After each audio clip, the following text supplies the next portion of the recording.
What's up, everybody, and welcome to the Survivor Now After Show. And today we have an amazing guest joining us. So, two-time Survivor South African contestant. He first competed on Survivor South African Champions, where he finished 7th.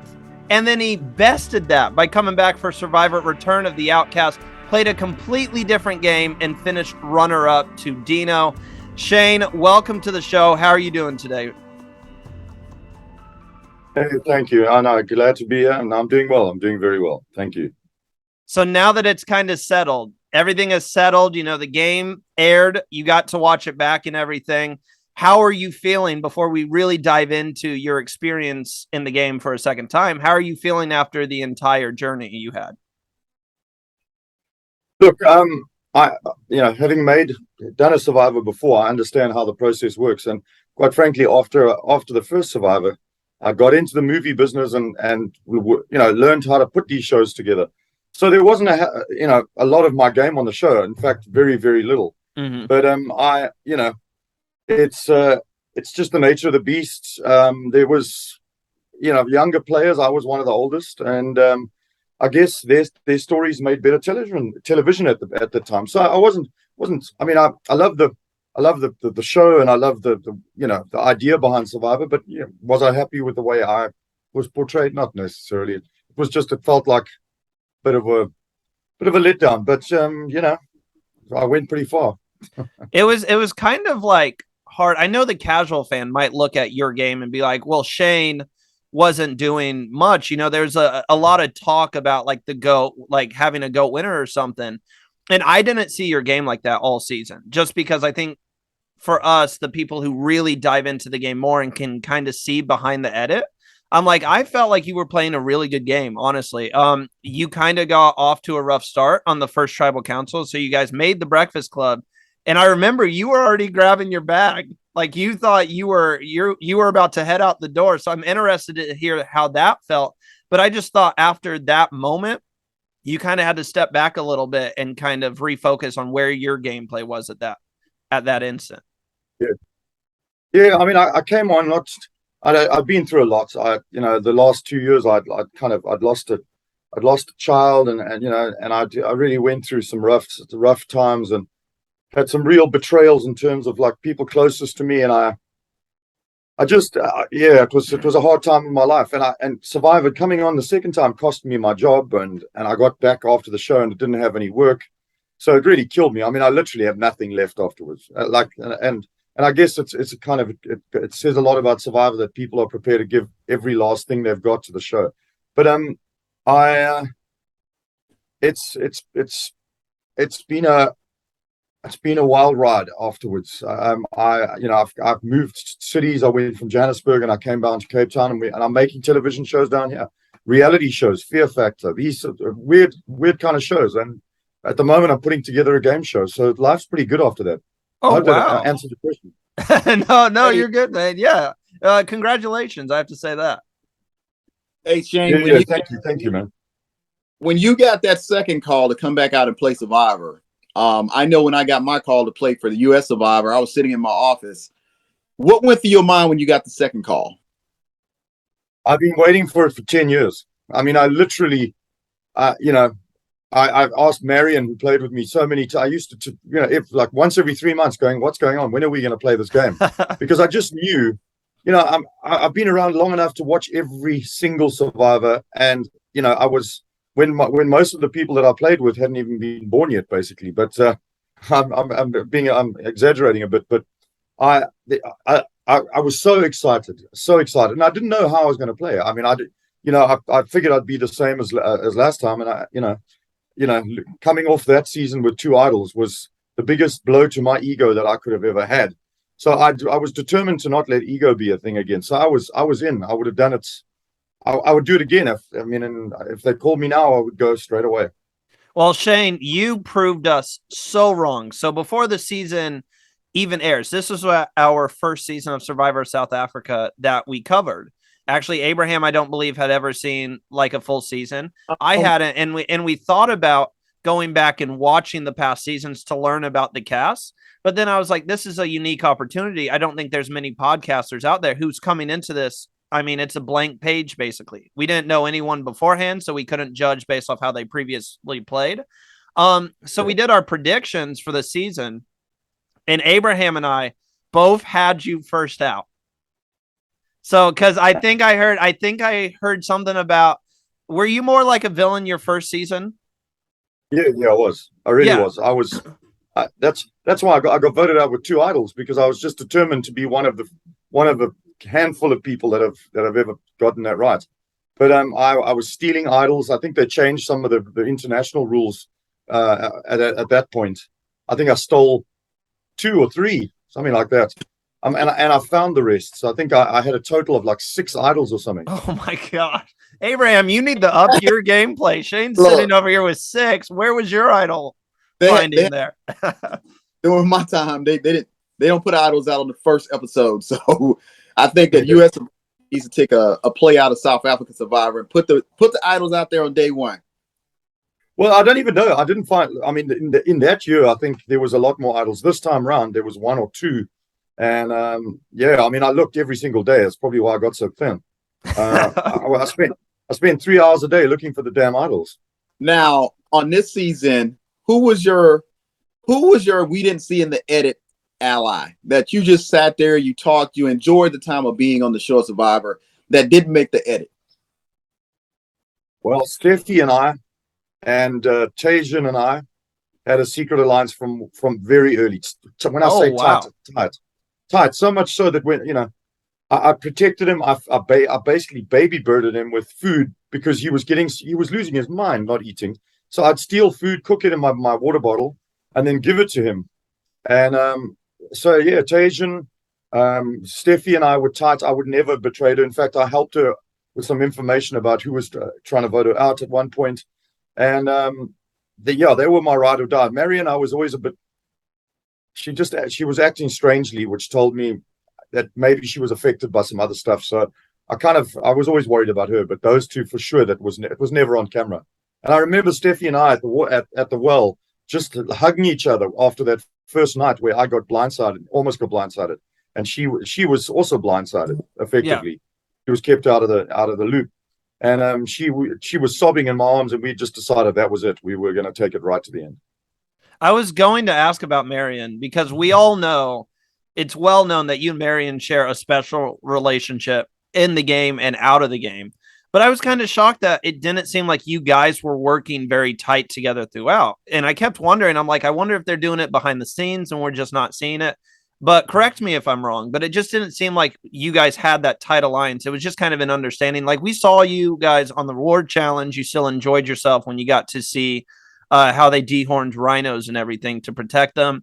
And we saw you help Marion with the reward. I believe it was the slingshot reward where you got to hit something and then go eat. So you helped her out there. So we still saw that relationship. I was just surprised that we didn't see you guys work together more with that relationship. This is the thing about Survivor, and this is the thing about being the kind of player that I didn't know if I could change my personality completely, to adapt to a Survivor. And that was always my goal. Let's see if we can change based on different circumstances. So when I got there, Marion and I had been friends for 10 years, but there was just something off the entire time.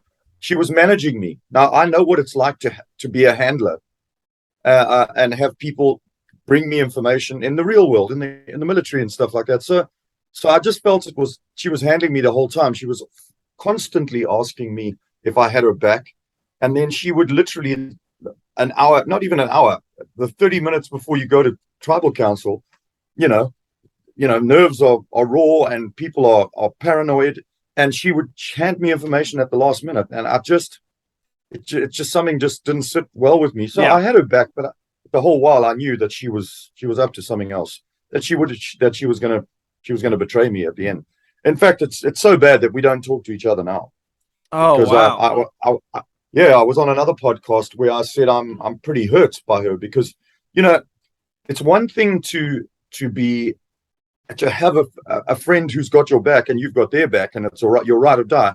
But if one of them is not really playing that sort of role and is constantly asking you if you've got their back, it affects your gameplay. You literally are stifled. You can't make the right decisions. So I had to play a game within a game to try and manage Dino because Dino, wasn't going to take a woman who cries a lot to the end because he Mhm. can't deal with that sort of conflict. And Dino and I actually, funny enough, this is another one. Abraham, Dino and I, funny enough, had a very, very good bond once we had the merge. I would come to him and say, Dino, you're not going home tonight. When he was right on the outside, at least 3 times, or maybe even 4 times. So, yeah, I mean, Dino towards the end, but Steffi for sure, and then Tajan. Oh Now, wow. after you've gone out there and you got the call to come back, I hope that I get an opportunity to come back under the same Return of the Outcast, because I think, especially with me, is I didn't get a chance to show my game because Survivors are fast paced. We vote out. Now, when you got the call to say you were coming back, is there anybody else you would have brought from your season back to play with you? Well, up until the time we got to the island, it was Marion, but yeah, man, there was someone. It was Xavion. Xavion was, Mm. man, that guy's a god. He's a physical specimen. I would have brought him back because he just brings a certain flair and pizzazz to the show. We would have had a lot of laughs. Kind of on the flip side of that, is there anyone you didn't get to play with this season that you really wish made it to the merge, or maybe you got swapped to their tribe? Someone you didn't get to play with that you would have liked to play with? Yeah, I think I would have. Yeah, that's a difficult one, man. Um, you know, because there was a part of me that wanted to play with Philip, but Yeah. Philip just Philip never gave me anything. He always he'll wait for you. He'll ask you what your ideas are about something, and then you'll go out on a limb and say it, and then he'll go, okay, good to know, good to know. Okay, well, let's chat more about it. So he's always mining for information. So that was never trustworthy for me. I couldn't trust that. There was just something off there. So It was yeah, hard. I It mean, was hard to watch because from our point of view, you kept going to him and trying to work with him and like trying to tell him information. And then we would just see a confessional where they were like, well, Shane's lying to us. He's obviously yeah, lying. And I'm Shane's an like, idiot. he's not lying. Like we see it. Obviously they don't, but I just felt so terrible because it was like Philip and it was Felix and like everyone that you were like, hey, let's work together. They were just instantly like, Shane's got to be like going behind her back or something. I'm like, this man's just trying to get in an alliance, guys. Let's give him the olive branch here. I've never been so isolated in my whole life. I mean, it was crazy. So what I had to change the way I played because there's this kind of, the nice way of saying it is this bromance thing, you know, that they all had. I'd like to call it something a little bit more homoerotic, you know what I mean? Like a lot of Yeah. backslapping and tickling and hugging and crying together. That stuff just I didn't know it makes was me that nauseous. type of Survivor. Oh no, man. I mean, they've got that little pinky thing. I mean, come on. I mean, so I mean, I love Felix to death. He's one of my favorite people, and Dino also a special human being. But man, I just there was a part of I'm too old to be part of a little boys club, So you know, and here's the thing: is like if we had to play in an international game. So Yeah. I mean, my daughter lives in California. I've lived in the States for collectively years, and I'm constantly there. I might be there in November. Um, I know that if I played against an international setup where it was Australians, it was US contestants, that the kind of game I play and the kind of language I speak would weld into what they do. So Yeah. so so as much as I was on the outside of this, it used to frustrate. It was the most frustrating thing on earth because I thought to myself, "Oh my God, have I actually put myself through this, losing 40 odd pounds so that I can literally not be able to break through to anybody about any sort of intelligent gameplay because they don't trust the older guy." I I mean, almost felt like, and I mean this in the best of way for any other castaway listening, I almost felt like you were kind of in a babysitting position at some point because I was like, I think I said on one of the podcasts, I'd have to go back and watch it, but I think I told Abraham, I think Shane might squeeze by to the end because I just saw everyone fighting with each other over who's going to vote him out. And I'm like, Shane's just going to sit back here and he's going to just go right to the end when everyone else is like tearing totally, their neck apart. All you need is just Hey, look, little. a hair's breadth, a little one, and then you pitch them against each other, and that's all it was. And I mean, like Felix losing his mind towards the end of the season was he'll tell you, because I pushed him over the edge. I mean, I literally called Tajan. I said, Tajan, watch what we do here now. Watch, because Philip had basically when Philip was about to betray Felix and not actually lend his vote to him so that he could get voted off. But so I could see Philip was never going to stand by them. But I needed to break that little boys' alliance. So I made sure that we created so much paranoia with Felix that he literally freaked the other guys out, because we had to break that partnership up. And that's all it was. It was just probing and testing. And I was so blown away that there was none of that put on television. But, you know, I can only imagine that when you're filming that, it's quite subtle and divisive. It's not nice to watch, you know, whereas they high-fiving each other and slapping each other's asses, that maybe is better to watch. But I can promise you this. If they are lucky that I stayed the nice guy. Yeah, really, because there was opportunities often where I'd look at the camera and I'd do a little noir style engagement with the camera and go, shall I be the bad guy? Shall I be the bad guy? And then I just went, no, I can't. Oh man. How much did the elements play a factor in this season for you? Because we saw it was time. It was brutally cold.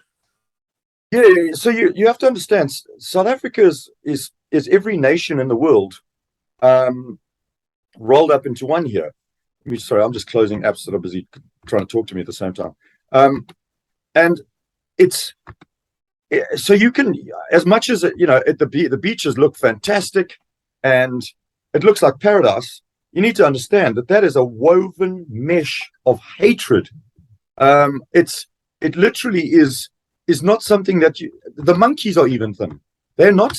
There's no bananas. There's no fruit growing there. It's spiders, snakes, and a bunch of thin monkeys.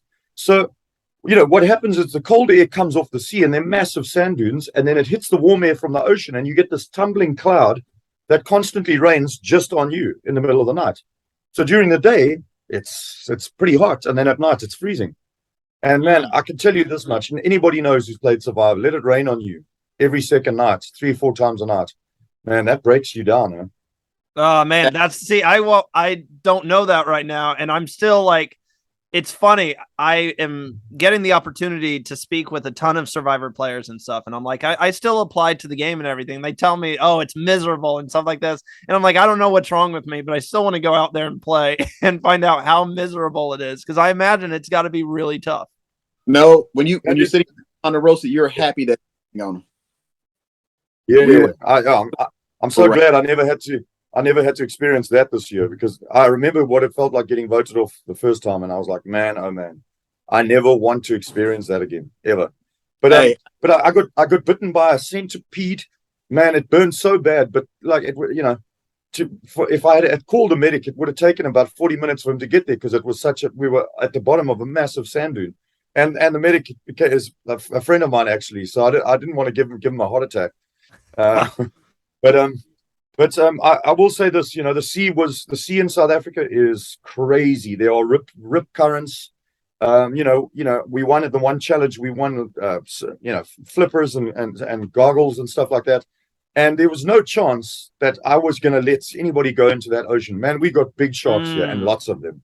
Ragged-tooth, tigers, great whites, hammerheads.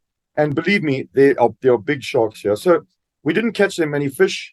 And the only food that there was a lot of was mussels on the rocks. And that took some labor when people were prepared to get off their butts. It was Dante. Dante wanted to go out fishing, didn't he? Yeah. I knew it. Go ahead, Abraham. Now, all the challenge.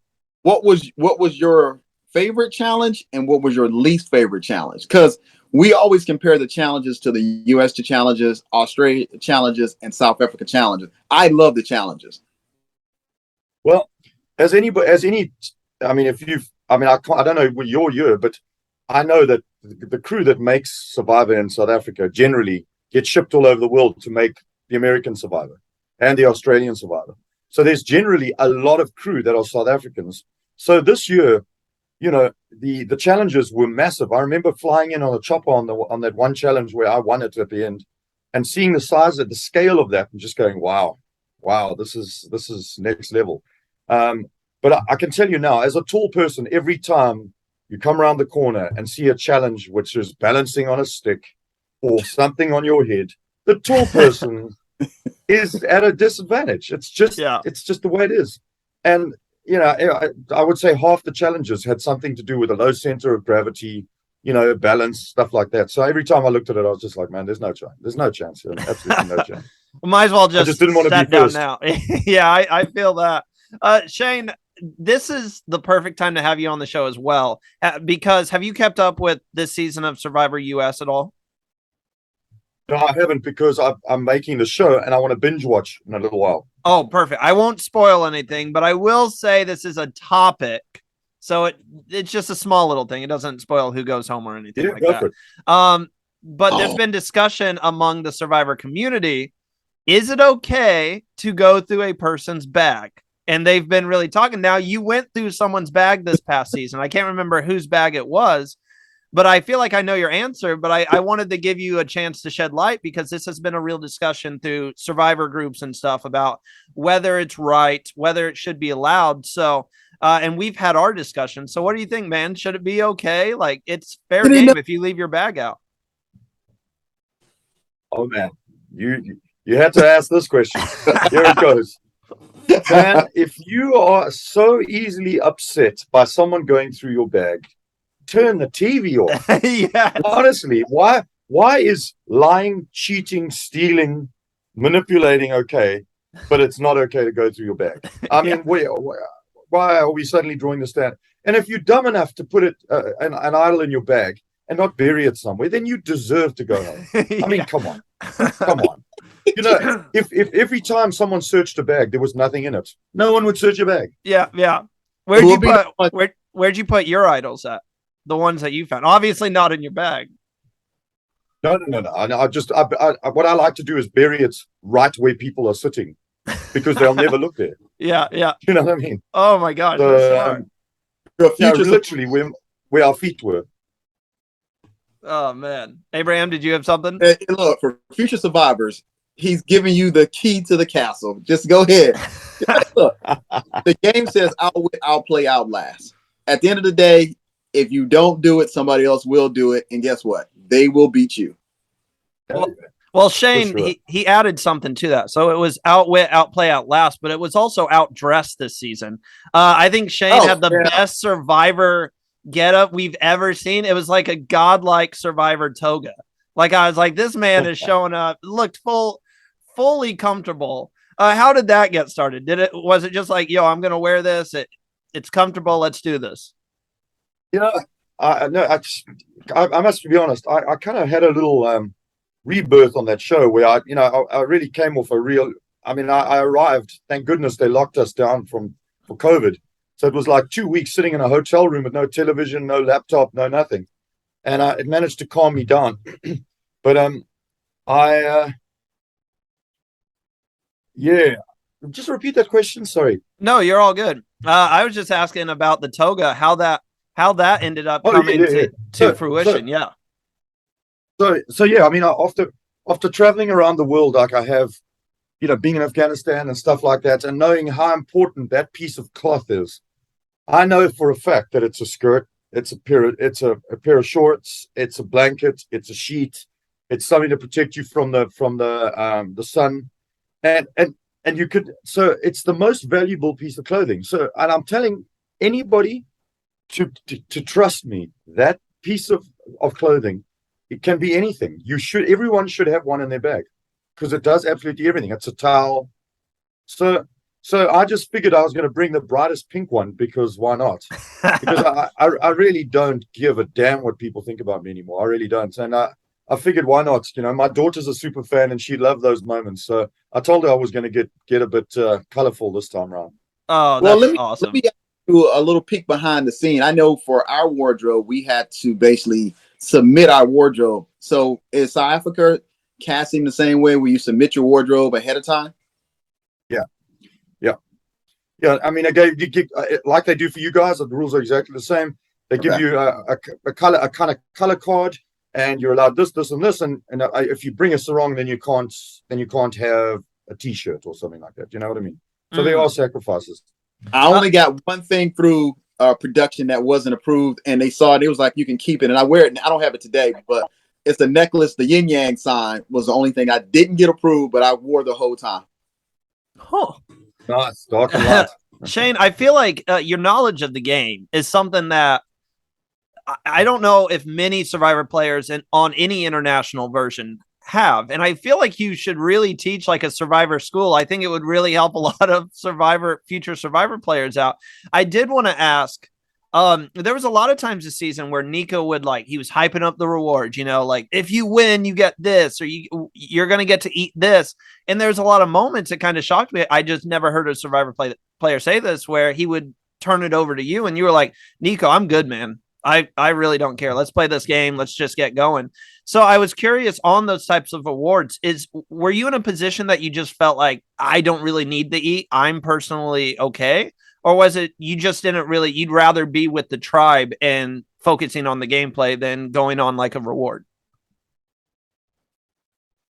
You know what it is? It's just I'm just I don't, if I didn't eat a meal for 39 days, not one bit of food, I'd still be alive and still be okay.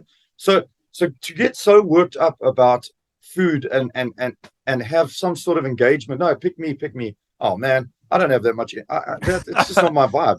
Yeah. No, and I mean, even with the family visits and everybody's crying at the expectation, I'm like, come on, man, my family's fine. Let's just get out of here. The sun's hot, and I'm not comfortable here. I've never been out on the island, but I've always wondered that. I'm like, I understand like missing your family and stuff like that, but it's 39 days. You're looking at a month. I mean, a month away. Yeah, my daughter knows. When she heard me say that, everyone was like, "Oh my God, your kids and family are going to be so upset." No, they're not. I know. They met you. I have a real issue with the crying constantly. Yeah. It's like, man, oh man, are we crying because we've run out of the words, our capacity to actually use language to express ourselves? Yeah, I miss my wife, but she, I better reward her with some sort of, win or near, very close win. For being away from home this long. You know what I mean? So let's get on with business and let's go. The crying this year, just absolutely, honestly, if you saw my face so many times, I was just like, oh, man. I need an entire show. This is what happens when you reward children for third and fourth place. Yeah. Oh man, we saw a man on. We all know who it was. We saw a grown man on his knees this season begging to go on a reward. So it was. I mean, it was definitely there was bartering going on. Abraham, do you have a question? That man lost his mind. He lost his mind. Okay, that's what we've heard. Yeah. I enjoyed the game of Survivor, and I've had the opportunity to have the experience. But I am truly blessed to be able to speak to other Survivor players and get their perspective from other countries. Looking at the Survivor, South Africa, really, I hope the U.S. comes over and does the same thing. Now, when I originally started looking or preparing to go on my season, I started looking at some of South Africa because I never knew there was another Survivor. And I started looking at Survivor when you put in a VHS tape. So I don't think any old guys goes on Survivor. I'm keened and ready. We're just ready to slaughter. Oh, man. And Shane, thank you again for joining us today. We have a few more questions that we always end the show with, just because we love to get people's personalities outside the game and hear what the game actually meant to them as a whole. And we saw a drastic change this season, and we heard about some of your struggles. And first off, sorry to hear about all of that. But this season, you kind of went from the villain that you played in your previous season to, there was multiple times this year you said, guys, you guys mean a lot to me. It was like a complete 180 on how you played the game from our point of view. So I'm interested to hear kind of the first part is what caused that change. Was that like middle of the season, or was that something that going into the game you're like, I'm going to be more laid back? Were you caught off guard with it? And then what are you taking from the Survivor experience as a whole now that you've played twice? No, I really didn't know how I was going to play, because I knew that it's people that say, "Oh, this is what I'm going to be this season," they've probably never played, or they have they don't know what they're talking about. Because here's the truth: you can only work out how you're going to play when you see who you're going to play against. You know what I mean? You can't, if you see that there's a lot of alphas around, you're going to have to tone yourself down. You know, if there's a strong kind of a female kind of leadership aspect, you have to fall in line with that. You know, so you've got to be flexible. But I never expected what happened. I literally, I allowed myself to just after the first night where I nearly went home, I just decided that you catch more bees with honey, sort of thing. And there was no need to be the like destructive player that I was before, and that actually what I was going to do is just try and be a center, a kind of hub for the information, so that I wasn't going to be surprised again and voted off. Because it's a weird thing, you know, when people know that you've been a player before and you're a bad guy and you couldn't be trusted, although I was the most loyal on that game. There's young folk do this thing where they just go, no, well, I think he's smarter than me, so I'm going to get him out of here. He's had more life experience. So that it was just this complete and utter distrust for me. So I literally, for a month and a half, I enjoyed being the nicest possible version of myself, and I'm still doing that.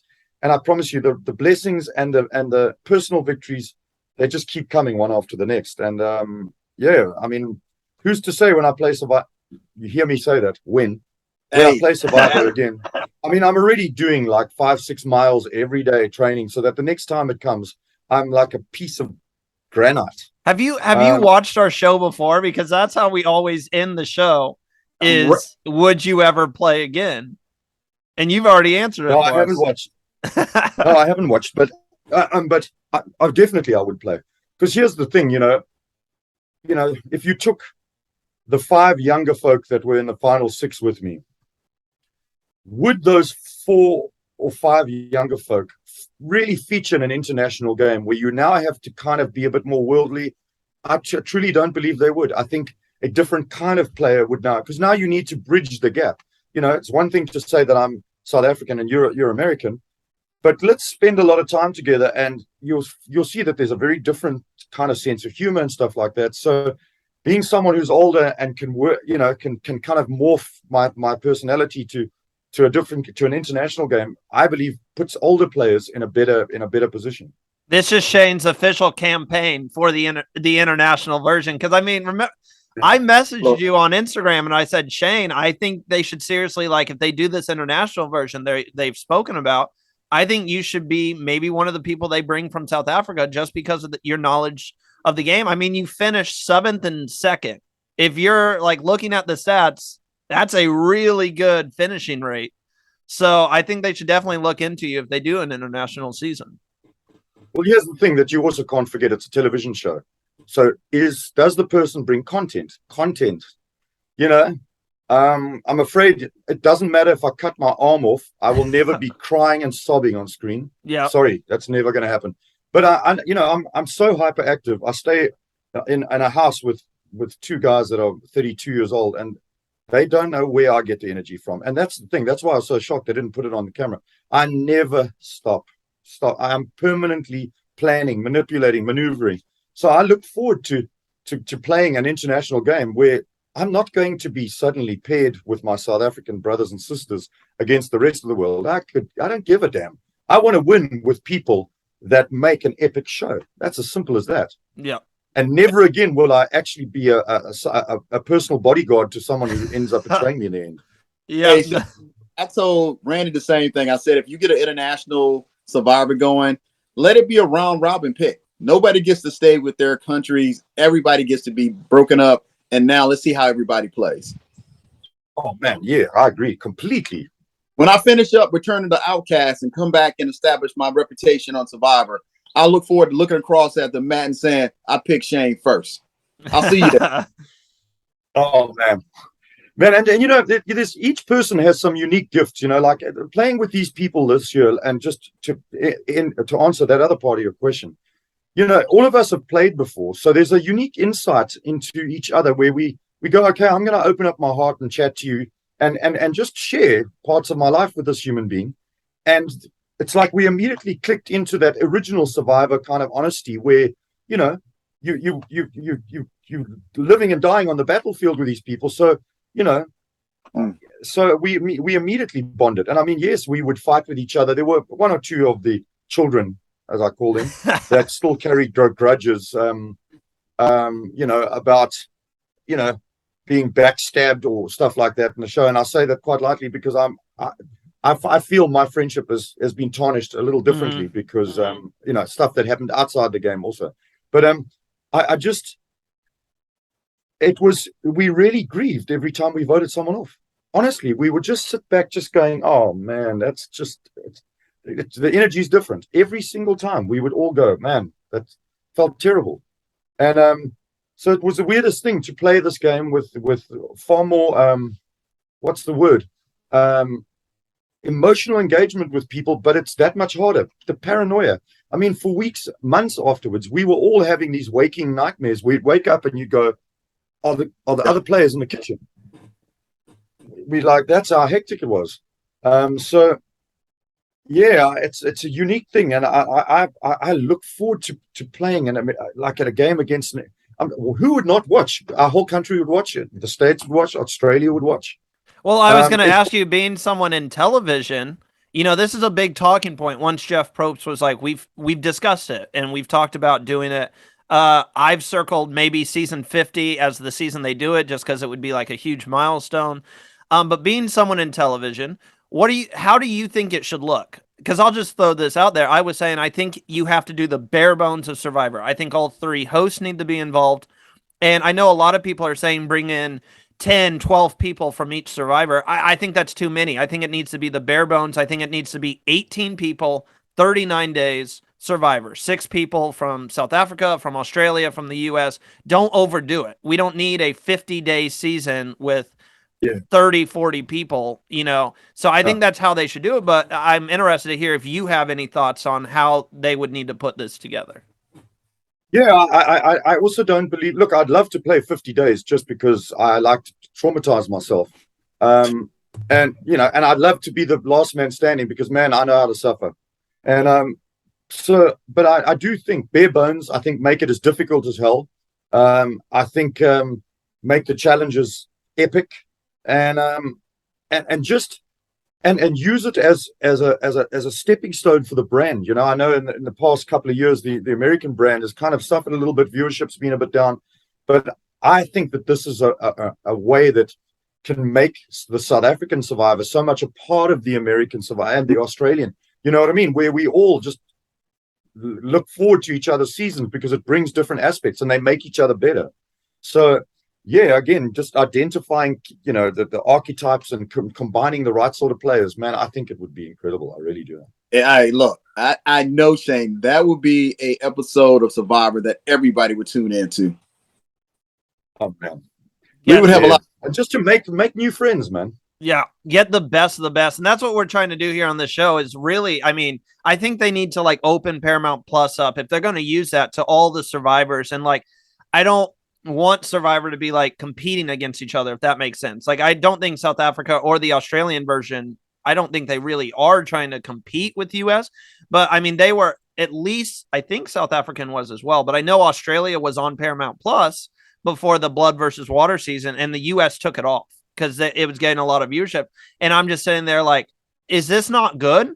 Don't we want more people to see different versions of Survivor and fall in love with the show? So I would love to see Survivor actually start working as one, get together, put it all on Paramount Plus if you're going to go that route, and just expand the viewership to, a bunch of people around the world. And also, I think take some stuff. There's stuff that Survivor South Africa is doing that is way better than the US version right now. Same with Australia. But there's still stuff the US is doing that I think could be implemented with Australia and South Africa. So instead of staying your own path and doing your own thing, why not, communicate and say, hey, we know you guys are struggling with this. Survivor US is repeating a lot of challenges, a lot. Like you'll see the same challenges every year. And then you watch South Africa and Australia, and they've got like the most grueling challenges, like the most painful challenges. Why aren't you taken from them? So I would love to see it where they all come together and kind of work in harmony here. Look, you have to understand that we all have a different market in terms of who's watching it. So the Australian Survivor is morphing into what it is because people look for a far more intellectually stimulating engagement with each human being and their story. They're very British television orientated. So in South Africa, we have a changing demographic here. The demographic is younger. It is more it is a far more mixed audience. But we live in a country where our numbers are very, very different. So the kind of people that we want on Survivor in order to get viewership might not be the kind of players that would win. And so our games are developing to really focus on our markets. So in South Africa, we were those people behind Afrikaans that put that show together. They are what they did to get this show off the ground for the amount of money that they had to make it. Let me tell you, it's phenomenal. Wow. And I still, all of those people are in my life still. They are the most magical human beings. And in fact, I'm even working with people that worked on Survivor now in my other shows. So they're around me permanently. So Survivor is a part of my life. And I do think that actually watching all of us build our own brand identity around Survivor, same rules, actually informs the others as to move changes that they can be made. And I do believe this is the US has to be very careful not to put an Australian Survivor on at the same time as their show. Oh, yeah. You just never know if that change in terms of the personal engagement with each person is what the American market's going to like. Oh, I mean, we've been falling in love with it, and I didn't mean to cut you off. Sorry about that. But I just wanted to say it's kind of magical because we keep saying outwit, outplay, outlast. And from at least what we've seen, and we haven't seen all the Survivor Australian seasons or Survivor South Africa, but I am eager to go back and watch all of them. I'll say that. But we talk about outwit, outplay, outlast. It's kind of like Survivor US is kind of the outlast version right now. While it's shorter, they're really starving people and giving them like nothing. While I feel like Survivor Australia is more of the outplay because they're just so physical. Everything is so physical over there. And then you have the outwit for Survivor South Africa. I was watching you guys this season and I'm like, the going behind the backs, the gameplay, the scheming, it is out the wazoo. So it's kind of really cool and magical for like a super fan like myself. I mean, we're all super fans. Just to kind of see it like that. I'm like, I see outwit in South Africa, I see outplay in Australia, and then I see outlast in US. So to your point, exactly, I see exactly what you're saying by they're all kind of making their own type of Survivor right now. It's cool to see the difference based off the cultures too. It was because we played with a whole bunch of super fans. I mean, people like Marion and Dino. I mean, they live, breathe, sleep social media and Survivor. I mean, I was being shot at in Afghanistan while they were like growing up watching this stuff, and so they are the younger folk are far more aware of every single possibility of every single move, and I found it quite irritating on this show because what they do is one person finds an advantage or something, and then they all sit down like little squirrels, and then what they do is then they all, when it comes to the jury speech, they all claim that they had some sort of role in the rollout of that advantage. It was one advantage. It's not all of your advantages. Yeah, whose advantage was it? Yeah. and if you exclude someone from the knowledge of that about that thing, then they can't be part of it. So what happens is, you get isolated just because you're not part of the younger, the little squirrels. I'll say, call them all busy chatting about these things and celebrating how little child squirrels. Yeah. But the conniving and the backstabbing and it is hardcore in this one in South Africa, and I do see the difference like that too. And I think it's only going to get worse or better. Yeah. I mean? The American game will learn from us. We'll learn from the Australians. but I truly, I, I would give my heart and soul to an international game. And would I represent my country? I'd represent me. Yeah, they can think whatever they want to think. Let me just be Yeah. honest. I'm going, and I expect to come in the top 3. I do. Yeah. You know what I mean? No, I would love why to would you see not it. back yourself? Back Yeah, yourself. You know. I will say this right here.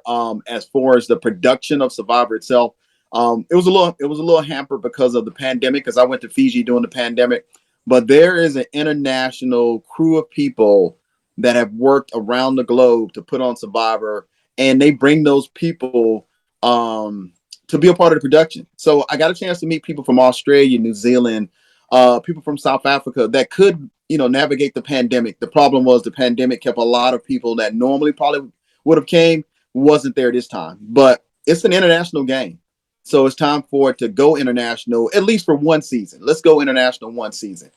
But it's a Can you imagine the build-up? Can you imagine, Jeff? It would. I mean, the trailers and everything. You would have the world watching. Like if you and I think you have to hype it up. Like we're doing later on today. We're doing a podcast. We're calling it the Ultimate Survivor Draft, and we're like kind of drafting with a different podcast, kind of like sports style, where we're drafting the best players and bringing them in. I think that's how you would have to hype it up. You would have to say this is the ultimate Survivor. I mean, you would have to think the grand prize would have to be, probably the biggest grand prize they've ever had. If you're bringing 6 of the best castaways from every, from all over the globe, it would have to be like the biggest prize ever. And I agree with you, Shane. You would need to make it the toughest Survivor. Make these people suffer. I mean, if they're going to be the best, I can tell you now, I am training for 100-miler so that, and I'm using that as an excuse to make sure that I never come as unfit as I was on this last one. But I'm training now for it. I'm training now. I want to be in the next 2 years. I want to be at my physical peak. 54 years old and like a piece of iron. Still going strong. Well, Shane, I know we got to let you go. Abraham, do you have anything else to say before I round us out here? Yeah, the older people run Survivor. We need to come back. That's fine. It. I'll just leave. Okay, I got it. We're gonna vote random. I agree. This is the thing. We need older people and we need younger folk. I think there aren't enough older people in the game. I can tell you now that people don't, in South Africa, not enough older folk audition, but there are people out there that have brilliant minds and will bring another side to Survivor. And I always say to people, and they say, you're mad, you shouldn't do it. How did you get on? And I'm like, audition. But don't go there and try and pretend to be something you're not. Yeah. Be who you are. If you're a little nuts, be a little nuts. Don't change the way you dress. Just go and be yourself. Because if you give yourself the benefit of honesty in terms of who you are and they put you on the show, can you imagine? You get to be who you are on an island, a fully paid vacation. And if you win, you get $1 million. Come on, man. Yeah, well, yeah, definitely listen to Shane. I know I took some notes because I still got to send in my audition tape for this year, but definitely listen. Some great advice you've given us. Thank you so much again for coming on, man. I know I usually don't speak for Abraham, but I know we both had a pleasure speaking with you today. And I hope you had fun, man. Thank you so much for coming on the show. Thank you so much, man. I look forward to a chat about this international game. Hey, and you have an open invitation now. If you ever want to come on and chat Survivor, you've got our Instagram. Let us know, and we'd love to have you back, man. I'll do that. Yeah, I want to choose my platforms and just have decent engagements about it because that's the thing is I do think that there is a bubbling under of people so invested in the game that I think great ideas could come from these sort of things. So, the tail wags the dog. Maybe, who knows? Abraham, did you have something to close us out here? No, I'm gonna talk to Shane in person on when we start strategizing on the international version. Look, I'm with Shane, the older group, so I'm ready and waiting to come back. So I look forward to it. Well, hey, Shane, go ahead. A pleasure meeting you, man. A pleasure meeting you. A pleasure getting to talk to you about Survivor and getting some of your takes on it. They were really good. Until next time. Hey, Shane, thanks, he'll guys. tell you how it is. Enjoy the rest of your day, guys. Peace. Cheers, guys. Thank you so much, Shane. Appreciate it, man.